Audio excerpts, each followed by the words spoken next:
What a day! I woke up and I smacked my head on my bed. I wake up, I scroll down to look at some recent comments, and just a bunch of spam. What's up, guys? So I've been getting a question a lot, and I just kind of put it off for a while since I've seen people already address it before. Now, one of the main questions that I always get is, when should I transition over from Giants B10 over to Dragons B10? And it tends to be something that I consider common sense, but a lot of people just don't understand this. They always try to think, wow, so many people, so many monsters have violent runes, I should always just straight bomb rush Dragons B10. And you know what? That's actually not the case. You shouldn't bomb rush Dragons B10 because think about when you're trying to build your team composition. Now you're thinking, wow, I need these certain units. But did you ever stop to think, wow, I need these types of runes? Believe it or not, most people don't. And that's why you need to be farming Giants B10 until you're ready for that. Now this is going to be a pretty short video, and this is exactly what I said. It's kind of common sense, and I'm kind of surprised that I actually have to really make a video on this, but you really just need to keep farming Giants B10 until you have the runes where you can rune up units like we were talking about in our core team. Even without Vertihil, you can run it. Like Veramos, Belladillion, you could run Sigmaris in there if you have the runes for it. You could run Megan, you can run Bernard in there if you have the HP stats, which shouldn't be too hard to get since a lot of the Swift runes on slot 4 and 6 do tend to drop in Giants. At least for me, I just have a ton of those HP percent runes. And here's another thing.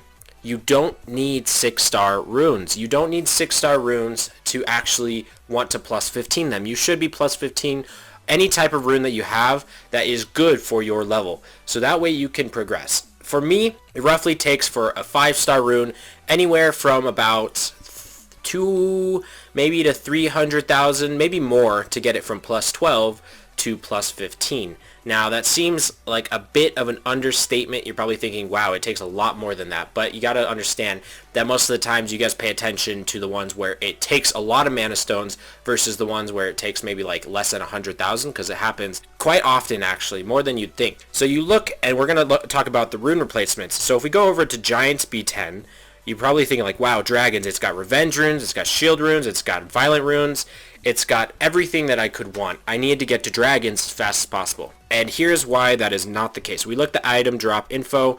We can see it has Despair set. This is actually one of the widely used sets in the game.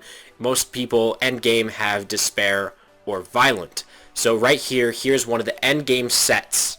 Boom. First dungeon that you're going to be doing, the first actual Kairos B10, and it's already got one of the end game runes. Energy will help compensate you for all of those times where you just don't have the rune requirements. You don't have the HP stats. Energy set will help you actually compensate for that. Now, you're probably thinking like, oh wow, Violent, I need Rage from Necro, I need all of these crazy sets that are in all of these other dungeons, but the Fatal set actually proves to be just as effective as the Rage set. That extra amount of attack power on a monster that has a lot of base attack, which is the case for most attack type monsters, it actually benefits more from this Fatal set if you can get the crit damage available, to compensate for that 40% crit damage you're missing from the Rage set. Also, you get Blade set to help you miss for the lack in crit, because this is a common problem for players that are actually lower level 2. They have a lack of crit, so they can't run crit damage on slot 4. So by putting in crit rate runes, fatal runes, and all that other type of stuff to compensate for the lack of substats, in turn you're actually setting yourself up to have a pretty decent hard-hitting monster. Now here is where this kind of gets a little bit messy. Violent runes are without a doubt probably the best rune in the game. And that being said, you're probably thinking there is nothing that can actually replace them. But that's actually where Swift runes comes in. Violent runes are only effective on monsters that actually have a decent amount of speed, because if you think about it, a monster can't violent proc if they don't get a turn. That being said, when you think about the total amount of turns that they get over time, if you can compensate for that by having an extra amount of speed, then you can actually make up for the violent procs by just having overall more turns on a speedy monster. And that's where Swift runes comes in. Swift runes can actually replace violent runes at an early level. So anywhere from, I would say, Giants B10 to where you're trying to make your Necro teams, Swift can actually compensate for that. It works in TOA, it works in Kairos, PvE, all of the PvE stats. It works actually in Rift, because Rift, you don't really want to be getting too many violent procs, or the dragon will hit you more, or harder I should say.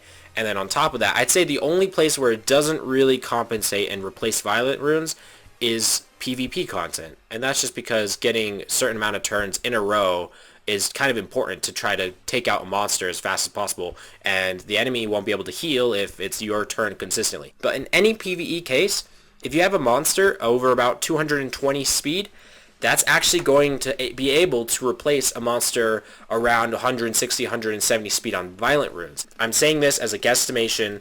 When you compensate with a lot higher speed, you will get roughly the same amount of turns as a lower speed monster on Violent runes. If someone does the full math, I would love to show that as well, or link a video or anything like that, Reddit post, whatever it is, because there should be a calculation for the average amount of turns that a Violent set will give you versus the Swift set. You will need Swift runes for early build. You will need to have energy runes for a lot of your monsters just to compensate for the lack of substats, because let's face it, if you don't have at least, I would say, 25,000 HP on your monsters, you probably won't survive in Dragons. But the main thing is speed. You need your Veramos, which you should already have by now. Your Veramos needs to be over 180 speed. If your Veramos isn't over 180 speed, you won't be able to cleanse the Dragon's B10 boss consistently. Now notice how I say consistently, because you can still cleanse it on a pretty good basis, but once it lines up in a certain way, and this is personal experience as well, since I did make a very slow double Nemesis Will Veramos, it does not cleanse as consistently. So I would say the best runs and success runs that I've had was around 180 speed Veramos, and even without Violent runes, which is total possibility with Swift set, Swift Energy, Swift Blade. Swift Energy would be probably the best set for Veramos at this point. 180 speed, shoot for. All of your other monsters over 20,000 HP, you need some decent defensive stats, and you got to make sure that you at least have the minimum stat requirements. Don't be distraught if you don't have the runes yet. This is exactly why you're farming for these runes. And don't bomb rush. If you bomb rush Dragon's B10, you're going to waste a lot of time trying to build some team that you don't have the runes for, and then you're just going to fall behind. And that is essentially the point at which you should know, should I move on to Dragon's B10? So that pretty much does it, guys. I mean, it's something for me, it always seemed kind of as common sense, but this is the minimum stat requirements I always recommend for Dragon's B10. You should keep farming Giants B10 non-stop until you have these stat requirements. Don't move on until you have the runes necessary. If you guys have any questions, make sure you leave it in the comment section below. I would love to answer some questions that you have, or if you guys want to ask it to me directly. I'm now streaming on Twitch quite consistently now. I'm going to try to set up a schedule for Monday through Saturday, or like Monday through Friday, or something of that sort. I would love to stream to Twitch just as much as I can, because I got a lot of free time now this summer, so I'm going to try to do that a lot more. The reason I'm not doing it on YouTube is because every time I stream on YouTube, it automatically uploads it to YouTube as a video. I don't want to do that if I'm streaming daily, because then it's just going to be constant streams over and over and over, uploading as videos, and I know a lot of people probably just don't want that. So that being said, I'm going to be streaming on Twitch. My username for Twitch is the same as the YouTube channel name, which is Reafi. So head over there, check me out there. I'm actually going to be streaming after this video uploads for at least like 5 or 6 hours, and that's usually how it is. It's around nighttime for US that I'm going to be streaming. So stay tuned for that, and hopefully you guys enjoyed, and I will see you all next time.